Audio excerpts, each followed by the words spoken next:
No complaining, just work harder. That's how I grew up. I literally spent probably 120 hours there a week. It was such a devastating lesson for me because I sacrificed so much time and energy. I think I aged like 20 years in that. I'm not kidding. It was terrible. Yeah. I didn't see my children. I didn't see my husband. It was a really hard time. It's not enough to just be the best. That was the time that I actually made a grown man cry. You can still be very authentic and transparent. I think it's important to stop overproving yourself. You're good enough as you are. Real shift. Backbone people, that's the gift. This is your seat, take your shift. Welcome to Talk Real Shift. I'm your host, Devin Frostheiser. Today is our very first episode, and I'm so excited to be sharing it with Amy Wang. Amy is the former head of HR and shared services at Mercedes-Benz, and she is also the founder and principal of BA Strategic Advisory. You're going to want to stay tuned as I talk with Amy about some real shift as we delve into being really good at your job isn't enough anymore. Even in the age of AI, you have to do more than just be the best at what you do. So Amy, welcome. I am so excited to have you here. A lot of our guests on Talk Real Shift are various executives just like yourself in the automotive industry and other manufacturing spaces. But you're my friend. And this is partly because of you, right? Yay. So I'm really excited for our conversation today to kind of dive in. Before we really get into talking some real shift, will you kind of share, because I know a ton about you, but our listeners don't, kind of share a little bit about your background and how you've gotten to where you are today? Wow, that's a long question. So most recently, I worked in automotive. I was the former head of HR for Mercedes-Benz North America. Prior to that, I worked in higher education, I worked in healthcare, and then before I worked at startups and then the other automotive as well. So I've been in a lot of different industries in a lot of different roles. Like I said, most recently an official HR title, but prior I've worked in procurement and IT, operations, shared services, across all those roles. And foundationally, I think I've always been doing HR work because when I helped build a hospital, build organizations, create shared services, there's so much foundational HR work that isn't even acknowledged with a title. Right. So this is my first official HR title, but having studied in HR, I'm an undergrad in industrial organizational psychology. I didn't know that. It was by accident. Okay. It was not intentional. I actually went in pre-med because I thought, I like to learn. And I thought, well, this is a way to go to school a lot. Mm-hmm. So I went pre-med and I realized I didn't really like that part of actually touching the patients, right? Having gone through and there's a lot more to it than just studying it. Right. And I went to my counselor because I wanted to graduate in 4 years. And they said, well, based on all the credits you have, go with industrial organizational psychology. Interesting. I had no idea what that meant. Yeah. But I wanted to graduate in 4 years. Fair. And so because I had a lot of statistics with my undergrad originally, that's how it transitioned to that. Okay. Now, never really understood what that meant, right? I hadn't really worked anywhere except for family businesses, small retail, other stores. Mm-hmm. They didn't really have official HR in any of those places. So I didn't know what that was. Okay. Right, when I was in undergrad. Mm-hmm. And so, fast forward many, many years, future state, finally applied it officially, right, with, hey, this is my industrial organizational psychology degree. It actually makes sense when you're looking at workforce analytics and people performance and all those types of things. You're like, oh, this is why I have this. Right. This is why all these things matter. This is how you look at compensation, how you look at pay, all those things. Mm-hmm. But didn't know that when I was early on, that those skills would be transferable. Interesting. Right? When I had this HR job, I felt like I really had to be more official, right? So I did get SHRM certified while I was working at my last role. Okay. Because it seemed more official. Yeah. Right? Just to go with the title. And in my master's degree did have management in there anyways, and there were HR classes. So there's always been peppering of HR work and efforts and I guess certifications in education. Right. But yeah, so the first real title and for a major company. So it was kind of cool. That's exciting. And, we were talking earlier, I feel like you're the perfect personality for HR because you're so even keeled, right? When you're trying to support the organization through turbulent times and people which are unpredictable, we'll say it that way, right? People are unpredictable. Your tone, your approach, you have a way of just bringing calmness to the conversation, and you're so even keeled. And I'm like this roller coaster, right? And the inflection on my voice and my lack of poker face, like you are just this calming presence. But being a calming presence doesn't mean you're a pushover, right? No, it doesn't. Okay, so let's talk some real shift. You've gotten through all these various roles throughout your career, from procurement to IT to HR, from startups to massive conglomerates. How did you propel your career and your performance?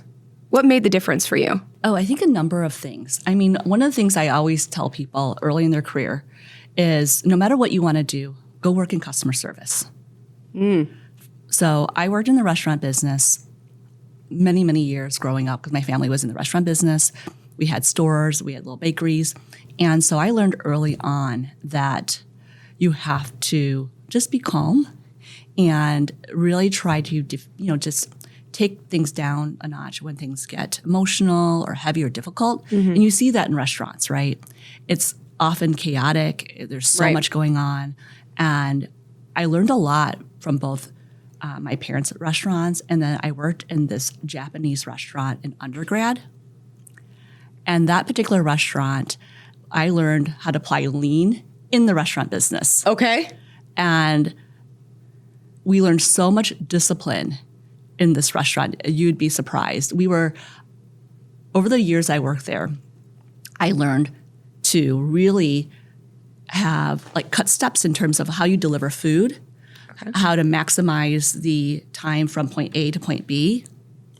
And no matter how busy it was, and it was a really, really busy place, to be calm, to smile. And I was wearing a kimono back then. So also be able to walk very quickly without having to take big steps. So you really had to be efficient in your steps. But one interesting thing I learned from there, and I don't think I could do it now because I'm way too old for it, is I would never have to write down any of the orders, no matter how many tables I took. I don't know how people do that. And that's something I think you just kind of learn over time with practice, right? I mean, I don't know, I couldn't tell you how I did it, but this is part of why I used to want to be a doctor, because I had a photographic memory growing up. So I could read, I could look at something, my dad used to make me look at newspapers and recite the newspaper back at him when I was a kid. I can't do that now. I have this. I couldn't tell you what's on here. I can't do it. But one of the things we used to do was I would just take orders, and I could have a 2-top or a 30-top. And I would never have to write down anybody's order and take their drink order, their appetizers, their entrees, their sushi orders, whatever it was, and we would never write it down. And you had to be calm because you could not, if you just kind of broke your rhythm, you would forget. Everything. You'd forget everything. Wow. Right. So that was something that I learned just in order to be calm. And I think over time, right, I applied that over multiple roles I've had, working in startups. Mm-hmm. You can't be frantic. No. Working in healthcare. Yeah. I was in higher education. You could probably be a little bit more, but I really wasn't because academia is more still calm. Mm-hmm. And in my most recent role, so in HR, where really applied a lot of those things where I think things could have been more heated, especially with so much change and things going on. But it's just something I think I've learned. It might not be the best skill set to have over time because I think I retain and not let go of things when it is tough, right? So maybe if I had the ups and downs like you do, you could blow off steam. You're welcome to join the roller coaster at any time. Blow off the steam and not have it, instead, I think I carry it in my neck and shoulder and I don't let go, right? It's probably super unhealthy. Yeah, I don't think it's very healthy. No, probably not. We can hang out more, and I will teach you the art of expressiveness. Yeah. Not that you're not expressive, because you are expressive, but has there been a point in your career where you felt like you worked really, really hard and it just wasn't enough? So many times. Okay. In early career. Tell me that shift. Okay. One of the ones that really strike me in my mind and I will never forget is I was part of the founding team that opened a hospital. So I was employee number 9. And Number 9? Number 9. And Okay. I was able to help scale this hospital from 9 people to like 2,500 people. Impressive. And when you're that early on, there was actually no hospital, right? So we actually, I was part of the team to help build the hospital from ground up with hundreds of other people, right? So you really learn everything from soup to nuts and what it takes to actually stand up an organization and make it go live. I was responsible for IT. Okay. So that part didn't actually happen until you actually have more in place. There's so much planning and coordination that happens, but like when I was brought in, the person that hired me, which was the CNO, COO, thought, well, all I actually need you to do is plug things in. That was the whole idea, right? Yeah. Did you restart it? Love when I get asked to restart. There was nothing to plug in. Okay. So that was something, that they had that concept, right? It was like so easy. Yeah. And unfortunately for me, that's also my mentality. Well, even if it's really difficult growing up, we're going to just make it work. Right. So much grit into making things work. Yeah. Right? No complaining, just work harder. That's how I grew up. I mean, that when you have small businesses growing up, your solution is you just work harder. Right. Right? There's nothing else. You just figure it out. You figure it out. You work harder. There's no whining. There's no complaining. No. Just get it done with a smile on your face. Yes, exactly like Always. that. And so I did that my building this hospital. Okay. And, I had other colleagues, the areas maybe were not on time or on budget or. But you were. But I was, because I literally spent probably 120 hours there a week after That's week insane. after week, in my little hard hat, my little vest and steel toe shoes over a suit, because we always had to wear our business suits, and slept there. I had a blow up mattress, or I sleep in my car, because when there was no building, and it was kind of a waste of time at times to drive home and come back. Slept in the car. I've been there. Where you sleep in the because you've dedicated so much. Yes. And you're like, I will not like your personality type does not allow you to fail. Does not. Which is terrible. Right. And so if that means you go without sleep, you go without sleep, but you do not fail. Right. Okay. So you're putting in 120 hours a week. For months. You're sleeping in your car. Yes. And you're on time, but your Counterparts, not so much. Okay. What I learned was the counterpart was able to escalate, bring people along with their challenges, spend time with everybody, and have fun while they're doing it. They were networking. They were networking. They knew how to really broadcast their story to the higher levels. Okay. I did not so much. I was great with my team and some of the others, the peers. We got our job done and rallied the troops, and we really delivered. Right. Whereas what I failed to do was constantly, I only showed the positives of our accomplishments. Right. I didn't show the journey that my team took to get there. And the pain and the suffering. We didn't escalate enough. We didn't just bring people along so that they were their skin was in the game. They were experiencing the pain with us. You guys just kept doing it because that's what you're supposed to do. Right. You just keep working. That's all I knew. And at the end, when there was recognition, they were recognized for all their success. Even though they didn't meet their metrics like you did. Correct. But they knew how to market themselves, promote themselves, network. It was such a devastating lesson for me because I sacrificed so much time and energy. I think I aged like 20 years in that. I'm not kidding. It was terrible. I didn't see my children. I didn't see my husband. It was a really hard time. And what did I get out of it was a really hard lesson. But an important one. An important one.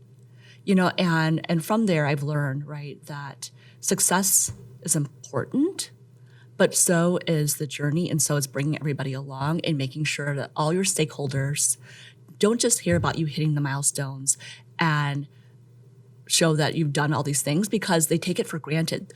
Circling back, they think you're just plugging something in. And how easy is that? So that was the perception. The perception was that your team was just plugging something in. You guys had it easier than their team had it. Right. And so the fact that they, even though they didn't meet expectations or KPIs or timelines like you did, their workload was just so much more difficult than yours. Right. And that wasn't the reality, was it? No. But that was the unfortunate reality that I created by just really heads down and working hard, right? And had I known earlier on that the mentality was just plugging it in, I didn't realize I was perpetuating that story that we're just plugging it in. Right? Oh my goodness. And that was such a shift. That's some real shift, right? That's some real shift. It's not just about being the best at your job. If you're not bringing a network of people on that journey with you to share your story when you're not in the room, right, then you're not moving, right? Right. So if you want that next promotion or that next opportunity, it's not enough anymore, even in the age of AI, right? It's not enough to just be the best.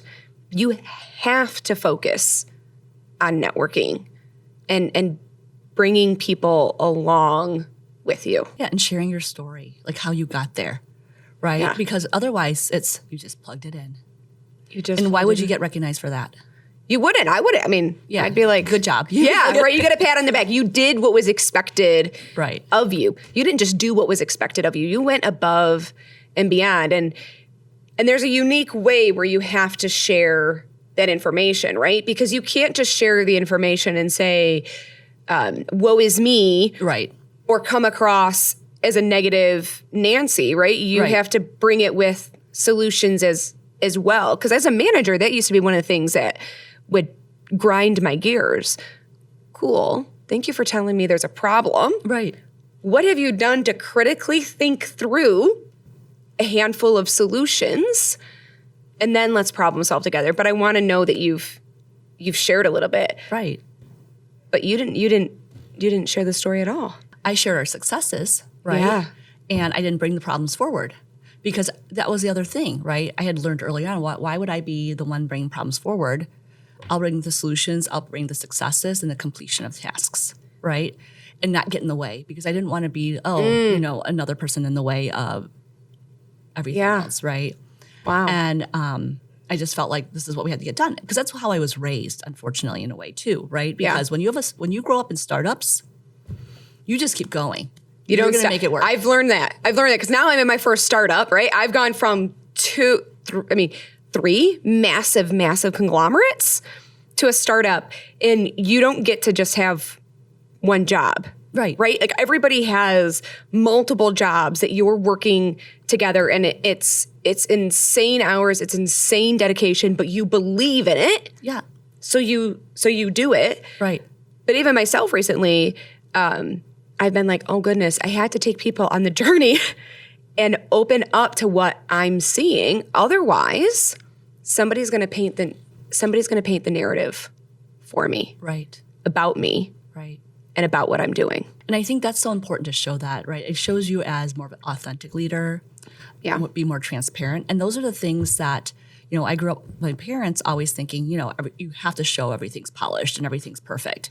Yeah. And that was a lesson that I had to undo, right? With this build, because being truly authentic helps bring people along. You can't just be polished. You can't just show everything working. Now, if I can still break the calmness and still be and jump around, maybe I'll be different. But I mean, I still, you still have to bring people along, and they still have to understand, right? I can't just. So some things you can't totally change, but right. Yeah. Is there been a time where you've applied this in a different situation where you've been more outspoken that's had a pivotal change in your career as well? So yes.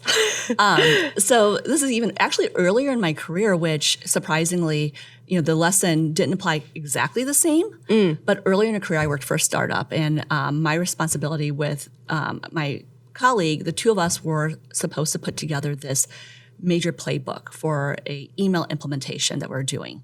Okay. And it was a big deal because it was for another major automotive that we were implementing their email system across the globe for all of their dealer employees. And so our role was putting together this implementation plan. Okay, so this is embarrassing because it was a binder, right? It was on paper. This is not digital. We typed it all up, had it printed out. Okay. And we were ready to present this binder. And I carried it into the boardroom. Yeah.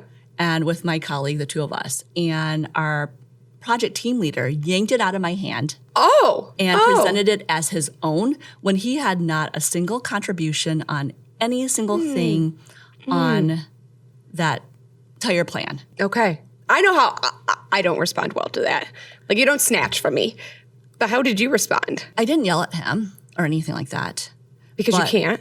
You can't. But I did call him out and just question it. Very professionally and politely. I questioned it. I made multiple comparisons, and I quizzed him on what he may have may not known about the content. To prove that he didn't know make anything. It. Yeah. Maybe I could have handled it differently, but I think my questions were very probing. And recently, the colleague that was with this project with me reminded me that that was the time that I actually made a grown man cry. So you don't have to yell, apparently. No. You can still be very authentic and transparent and stand up for yourself, create boundaries, still own your work, and be proud of your work, right? Right. And I think that's what it was, because I have this tendency to put so much into effort. So into my efforts. Mm-hmm. So this is when, with the startup, this particular startup believed that at the time, the internet didn't sleep, so neither do you. So it was another one of those jobs. I was working like 100 hours a week. Yeah. I won't do that anymore. This is all when I was much younger. And that's what we believed, right? So we put so much effort into this.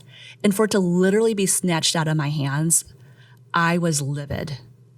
Yeah. And so I didn't mince very many words. I probably use words I will not share here, so that way we were not censored. Fair. You said some real shift. Yes. Fair enough. Yes. Okay. But I did it calmly. Yeah. Right? And I did it in a way that made him realize that I didn't really care for his behavior. Right. And so to this day, like I said, my colleague and I are still friends, reminded me of when you have to stand up for yourself. You have to. And sometimes you have to make a grown man cry. Sometimes you need to make a grown man cry. I like that. I like that. I'm going to shift things up a little bit on you. So one of the things that I have faced throughout my career is being told, like, you're too emotional. And very recently in my career, I remember pushing back on somebody's decision, right? Because I was like, it wasn't the right decision for the company. And I have no problem admitting when I'm wrong. Yeah. But when I'm confident that the decision that we're going to go can have negative consequences for the company and its people, I will not stay quiet, right? Because everybody is impacted negatively by that. And my daughter was, 5.5, so she's 7 now, so maybe it wasn't too recent. Time flies. But she was in the car with me, and I'm telling this person these facts, and I'm just rattling them off, right? Like fact 1, fact 2, fact 3, and I'm using the same inflection and tone that we're talking right now, right? And their response was like, Devin, don't be so emotional. Think like a leader. And I'm like, well, I'm not. Like, I'm just giving you the data points and the actual facts. Like, these are metrics and they're data points that should be driving the decision. And after we got off the call, my daughter goes, Mommy, why was he telling you that you're having big feelings? Because that's what we use, right? You're having big feelings when you're being emotional. And I'm like, I don't know. But unfortunately, you may face this in your life, right? And so it's important to remember when you're building a case, when you're defending yourself, when you're standing up for what's right, how you do that matters. Because if you go in and you attack, you're just going to be labeled as emotional, as not a good leader, as all of these things. Have you experienced something? I've got to imagine you've experienced similar things throughout your career. I have, but on the recipient side, right? Okay. I mean, I'm not the one that usually is the yelling person. No. Or the one that throws the fit or do whatever, right? It's really been on the recipient side on situations where I've worked with colleagues that have lost their cool, right? And I think, again, it takes me back to just having worked in restaurants growing up and getting used to being yelled at by customers. That my food order is wrong. Yeah, it's wrong. It's not fast enough. Right. What is wrong with you? Right. All those types of You're things. supposed to just make it and get it right and do all of these things really, really quickly. There's nobody else doing anything in this process. Right. So either working in restaurants like that, working in just retail jobs, especially during the holiday, Exciting. that you just learn to be, I think, calm, right? I don't know. That's one of the things that I feel like the more aggressive someone is at me during a workplace, the more calm I become. And I don't know what it is, but I've had it multiple times where I've worked with someone who threw things at me, right? Or have like really gotten belligerent. And I always just become more and more calm. And maybe that's not the right response, right? Maybe it makes them angrier, but I'm like, I am not going to. I think it does make people angrier. I try to do it. I go through these waves, right? Yeah. Where I'm like, if I'm calm, if I get to the point that I'm calm like that, now I'm being like systematical in my approach. Now I'm being strategic. Now I'm going to start thinking 20 steps ahead of you. Like, that's when you need to watch out. Yeah. when I've gone calm enough and I'm not quick, you Yeah. have to watch out. But you've had somebody, or people, multiple, be belligerent. How do you handle that? I mean, I just talk them. I don't necessarily talk them down, but I just continue the conversation, right? And if they can't calm themselves down, I tell them the conversation's over, right? So, I mean, I've worked in so much like customer service growing up, Right. Right, not just retail, but I had worked in call centers where people were trying to have their vehicles bought back for a major automotive. Okay. Vehicles that were considered lemons. Yep, lemons. Okay. Yeah. So I have worked with them where they want their vehicles bought back. And we were trained how to be calm and just to talk through the solution, right? Okay. And having worked in healthcare, you never knew what situation was going to happen. Right. And you just think, which probably isn't the best, but you walk away with some of these things like, okay, no one died, so it's fine. We're just going to be calm and we're just going to figure it out. Yeah. And I have that tendency, and maybe it's not always the right reaction, right? So when people get all like aggressive at work, I'm not talking about out in the parking lot or something, then I'm just running. Okay, fair. I'm not staying around for it. But when you're in a work situation and there's no other option, I feel like even my body temperature drops unknowingly because I had to analyze this recently, right? I feel like my body temperature even calms. Your heart rate calms down. Everything physically because this calms is what down. you've been trained for. Yes. I just try to continue the conversation, but if it doesn't work, I'll say, you know what? I'm done.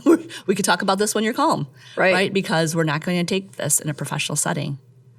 And so, and sometimes it's really hard for some people, and Yeah. it's something maybe they need to work on. I don't know what to say. I've been trained this way like throughout my life, right? And it may not have been the best trainings. I will say, I feel like each time I've had to deal with these, things manifest in my body, right? Like coming out of it from being so calm, it takes a while to like let the emotions out. And if you don't, for me, it's manifested in migraines or like shoulder neck tension that I'm still trying to figure out how to work out. Right. Because, you just retain all this toxicity in your body. Yeah. So each time you do that, I feel like there's like a personal sacrifice you make to your own physical health that you don't realize if you don't find a way to let it go immediately after. Right. And I didn't learn that until recently. I think I've been building this up for a long time. Right. And then it just kind of manifests, right? So I'm sure my PT and my chiropractor love me because I've been visiting them a lot, Right. but I mean, that's really, I think, what it is. The call-off process is broken. Say goodbye to inconsistent communication. Absenteeism, no call, no shows. Say hello to TeamSense, the only text-first and fully automated attendance reporting system. Reduce absenteeism by up to 40%. Employees simply text and select the reason for their absence. No app required. Supervisors are instantly notified so they can quickly adapt to fill shifts. Data syncs automatically to your records, making it easier for HR and ops teams to track trends and stay ahead of workforce planning. And when you need to get the word out, you know everyone will see it. Reach 100% of your employees for the first time ever. TeamSense also syncs automatically with your tech stack so that you can easily manage everything in one place. We're trusted by leading companies who have seen up to 50% reduction in no-call, no-shows. Discover how you can transform your absence reporting and employee communication today. TeamSense. Call-offs made simple. I mean, but you don't get to the head of a department in an organization by not working hard, by not networking, by not carrying other people's burdens with you, by not doing all of these things. And for me, I think that's an important thing for our listeners to understand. There's always a trade-off. Yeah. Right? Like you go to attend all these conferences and like, oh, if you just work really hard, you can have it all. But as you just said, you don't get to have it all. And there's no right or wrong of Right. what all is. But you don't get to sleep well at night and be the head of a department and be at every kid activity or be a caregiver for whether that's a child, a parent, a friend, anybody. Right. Because there's only so many hours in a day. Right. Oh, there's so many things that you give up that you don't realize. Right. I had left a job that I had a boss that wanted to work 7 to 7 and 7 days a week. Other people were working 40 hours, right? And so Right. I'm okay working more. I mean, this is further in my career where I'm not doing the 100 hours, 120 hours anymore. I'm done. Right. And but I was still working a lot. And clearly wasn't very good at building good habits about boundaries when it comes to work and life. And my son had said to me in high school, Mom, and this was actually me, back up one step. I had to help my husband because he had gotten injured and I had to take some time off. Okay. And I was home for a little period of time. And my son said to me, Mom, did you know that we have never had dinner together on a school night before?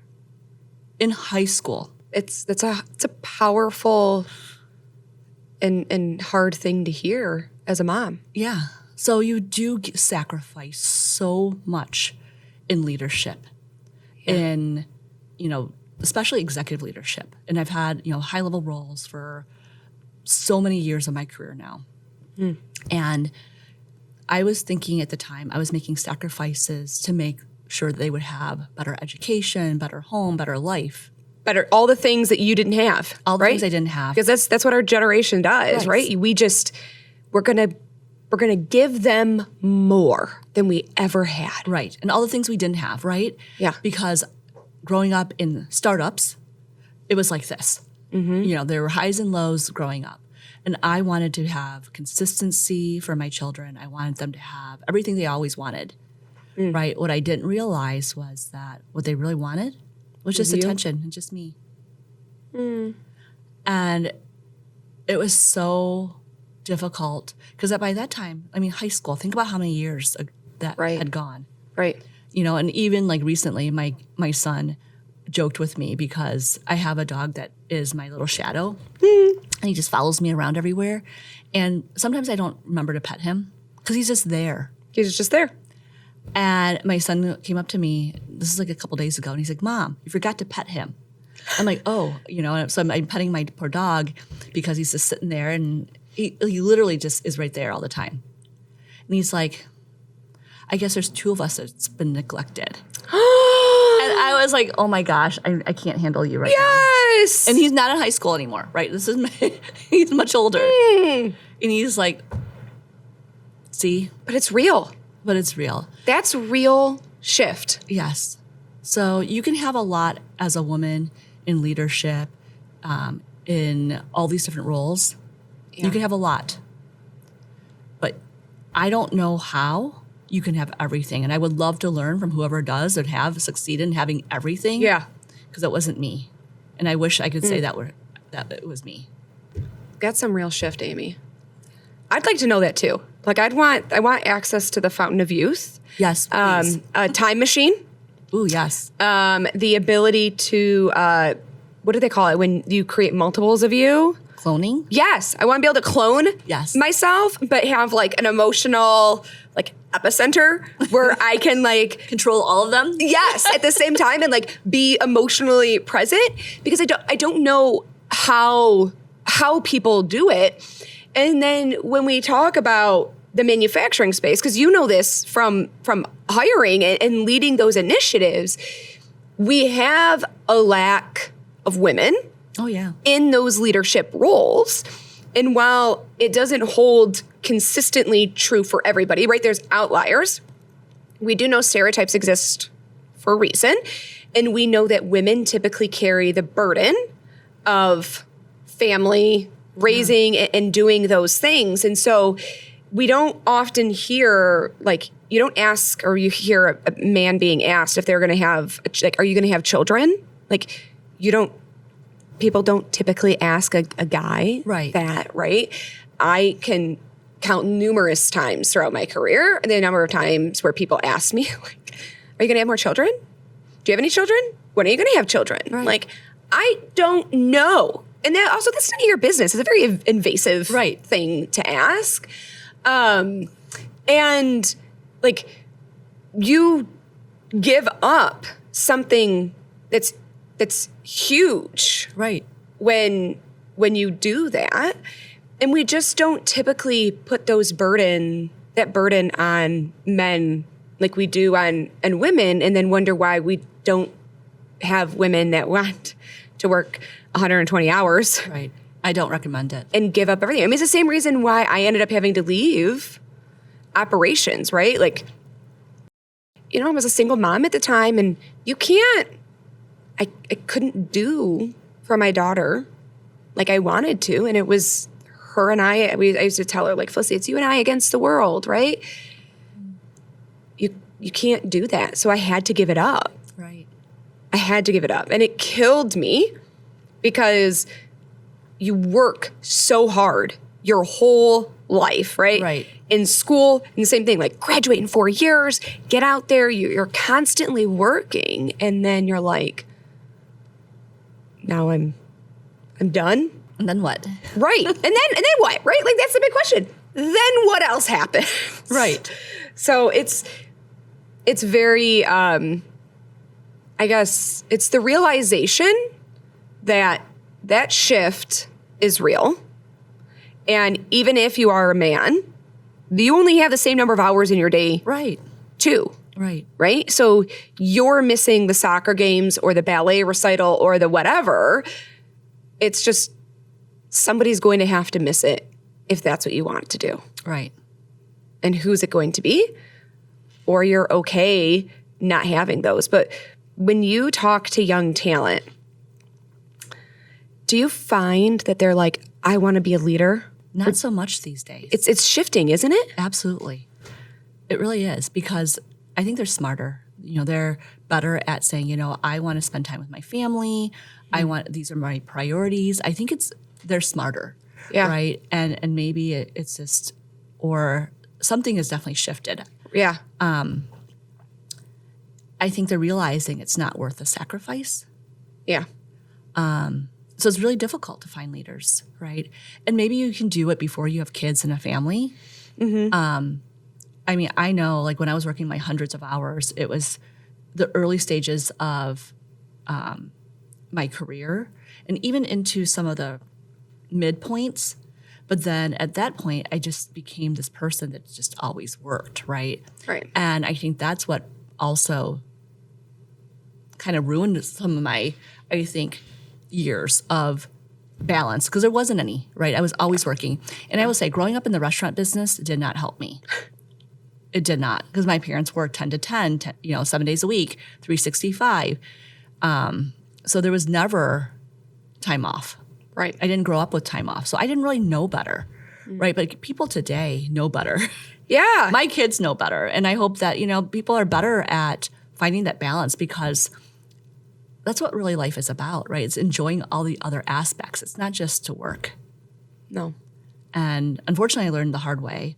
And that's the other piece too. Even so if you're used to working a lot, even when you're physically not at work, mentally shifting It's and hard. being present is very hard. It's hard. And so that's the other thing that my son pointed out to me about my dog, right? Is that he's been sitting next to me. He's always sitting next to me, but I'm not there with him. You're not present. I'm not present. I'm talking on the phone. I'm scrolling my phone. I'm reading a book, Right. but I'm not present with my dog. And same as I'm sure the moments with my kids, Right. even when I came home, You were still checking email. You're still Teams, Slack, whatever. Everything. It doesn't end. stop. No, Right. You're because always just because you thinking. left the building right, doesn't mean the work stops. it never stopped. So it was a rough lesson. And it's one that I have to remind myself over and over again, right? That you don't get sucked back in. Right. It's important to have resilience, but it's also important to have boundaries. And so I have to remember to constantly build these boundaries just to self-protect, right? Just so that I'm not putting in more on my shoulder and neck. Right. Because that's a lot. That's a lot to carry. And I mean, I'm assuming you've had to set boundaries with people as well. I try to. Yeah. Unfortunately, I'm a very giving, generous person. And You are. sometimes I'm over-giving. Yeah. And so I have to be better at when I give, set the limitation or expectation up front, right? So even if someone, because I'm always available to my friends, network all the time, sometimes too much. But I'm better now in saying, I have 15 minutes, right? So it's just a boundary. Okay. Or this is important to me, I will get back to you in a week. But just be really clear and then Setting that expectation. set expectations. Because I'm good at setting expectations when it comes to delivery of work. But when it comes to things that crosses over to my personal life, That's harder. it's much harder. And so I have to be better at prioritizing and really setting like clear time box expectations, Yeah. not just expectations. Interesting. I had a friend that, recently called me out, particularly my role at Team Sense. A lot of it is about building trust. It's thought leadership, but it's about building trust with people in the community. And you don't get trust overnight. Right. And it has to be genuine. And I won't do it if it's not genuine. I don't want to just take. I have to give you something in return. And so I was explaining something that I was doing, and she's like, Devin, you need to stop. She was like, there's a difference between building trust and giving and being thankful and giving people your time and your energy. And it's another to think you're going to earn trust by letting people use you. And I was like, but I'm not, I don't view it as being used. And she was like, you need to step back and look at it objectively. You can still do these things, but you need to set some boundaries. And that's a hard thing to hear, Absolutely. right? It's another thing to realize that so quickly I'm allowing myself to fall back into that pattern.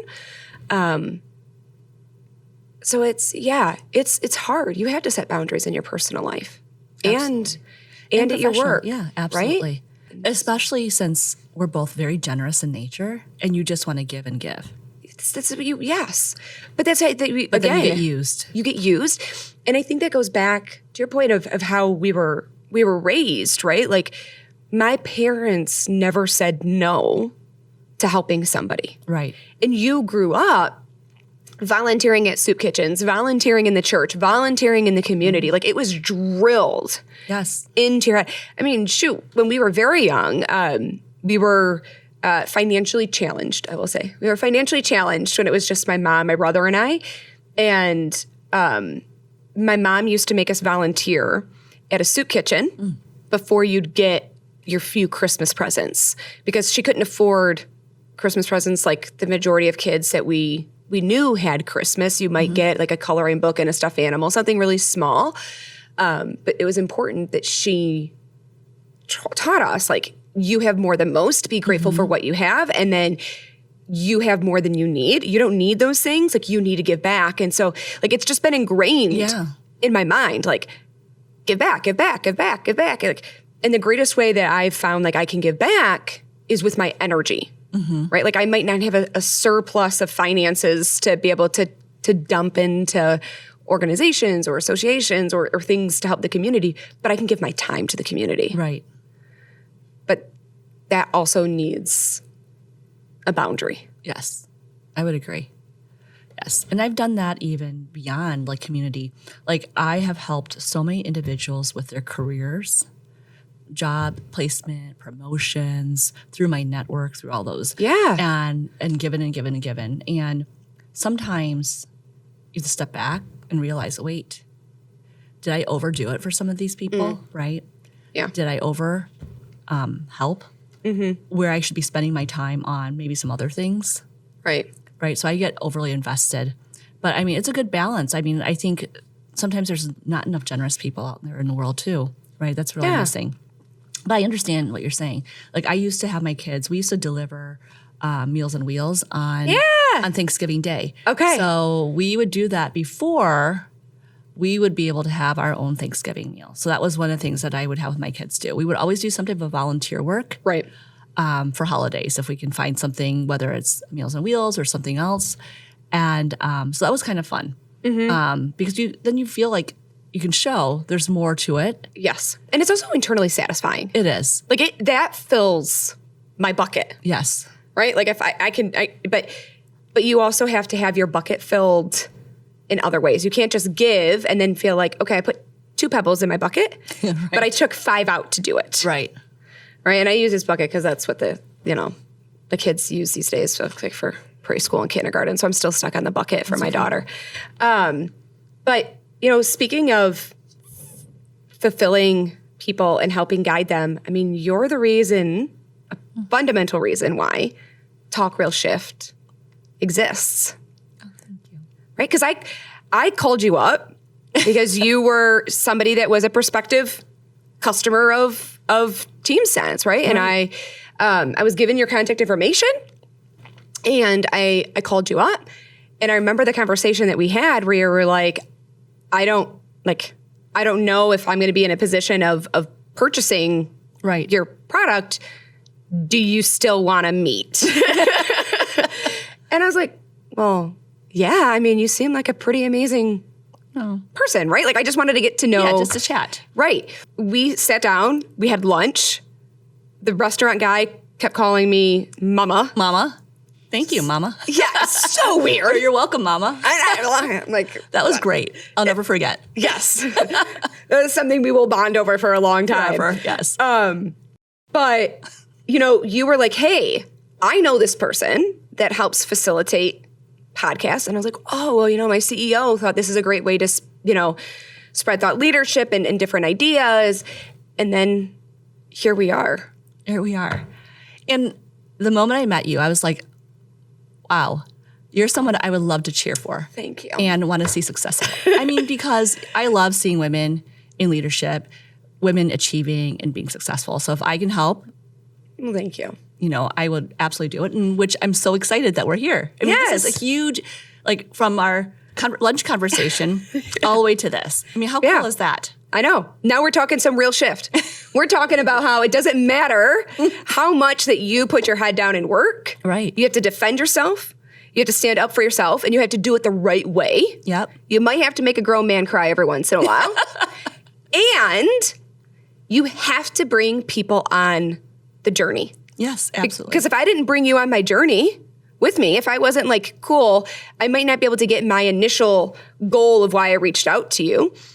But again, I was like, well, maybe I can help her with something, right? Maybe there's something I can give her, but you ended up giving to me. But this is amazing. I'm so happy to be here. Yeah. And I'm so happy that we're talking real shift. We are. So as we close out our very first episode of Talk Real Shift with the person that helped start it all, if you could go back and talk to 25-year-old Amy, what would you say? What would you do differently? Well, wear more sunblock and SPF. and SPF, yes. Every day. SPF every day. Learn how to do facial massage way earlier in life. But no, for real. Fair. Solid advice. But really, though, I think it's important to stop overproving yourself. You're good enough as you are. That's powerful. You are. You're amazing. And so are you. And we have to remember that. Yeah, we do. Right? We have to remember that. Build relationships earlier and as often as you can. Be open to just having a conversation. Be open to building a network. Protect your energy. Yeah. People either tire you or they inspire you. Right. And there's so many energy vampires out there. They would love to steal your energy. You have to protect it. Speak up confidently. Yeah. Even if it's scary, even if it's hard. You have to talk some real shift every once in a while. Every once in a while you do. Right? That's the only way. Don't wait for permission if you want to lead. Oh, I like that Sometimes one. you have to just step up and do it because there's nobody else. Who else is going to do it? It's you. Right. So you just do it. And then understand that, resilience and grit matter, but so does boundaries, and make sure you have them. Yes. Yeah. Because otherwise, the sacrifices you make and the lack of recognition you have, you're just going to be carrying that burden like I have, right? The shoulder, neck pain. You don't want it. It's terrible. And you can't go back in time. You can't go back in time, although we would love to. Yes. And no matter how much Korean and Japanese skincare I use, it's not, it doesn't do it. Right. Wow. Amy, what do you want to promote while you're here? Because you're the founder and principal of a new company. So give our listeners a little bit of details because you're taking all this knowledge and you're helping others now. I'm helping others now. So I started my own company just as a solopreneur, Boss Strategic Advisory, LLC. I think you're supposed to say that after that. And I help CEOs, teams with strategy conversations, organizational conversations, product testing, thought partnership, all those types of things. Yeah. Right? Maybe co-branding and also partnering to write articles for speaking engagements, to talk about new things. I know it's kind of vague, so I'm still working a lot of it, but I'm playing with different ideas and concepts in helping influence how companies, how industry look at HR, IT, AI with the future of work, right? And trying to do those things with my own personal brand. And so that's kind of why I write so much on LinkedIn. Which I love. It's you. powerful.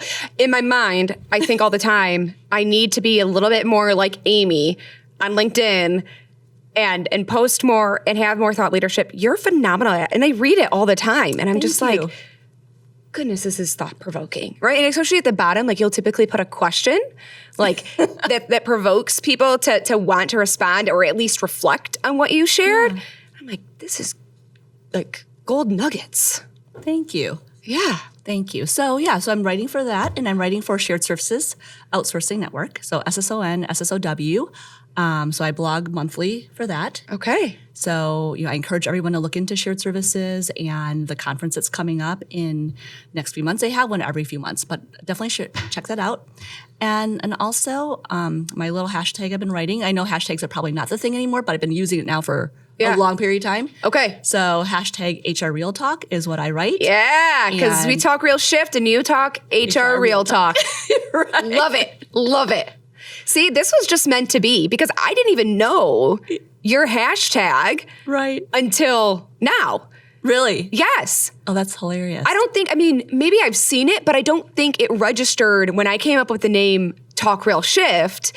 That was just me trying to do a play on words of like multiple ways that you can use the word shift. Right. Right. And I wanted to have real talk, no fluff, no scripts, Yeah. no lies, just real backbone, grit, growth conversations. But that's because great minds think alike. Absolutely. I love Yeah, it. yeah. Yes. But you've gone further with it. I bought the URL way back when. and Yeah. it doesn't do anything. I own it. Okay. Just like I use the little hashtag, which I'm sure many others do. But I took the little handle everywhere I could get it. As you should. And so I have it. Okay. All right. So new company. New company. We've got blogs, we've got writing. If they're not following you on LinkedIn, they should be following you on LinkedIn Yes. because you are, as somebody pointed out to me the other day, an LinkedIn influencer. I think that's a fair thing to say about you. I'm trying to be. I think that's You are. I don't think you're trying to be. You thank are. you. You are. Own your crown, as Sheila would say. Yes. Put it back. Own your crown. Yes. Right? When it tilts, we just put it back in place. yes. Well, thank you for straightening it out for me. I appreciate it. I'm here for you. Yeah, no, I'm it's here. awesome. Thank you so much. Thank you. It's been a pleasure. And until next time, see you on the floor.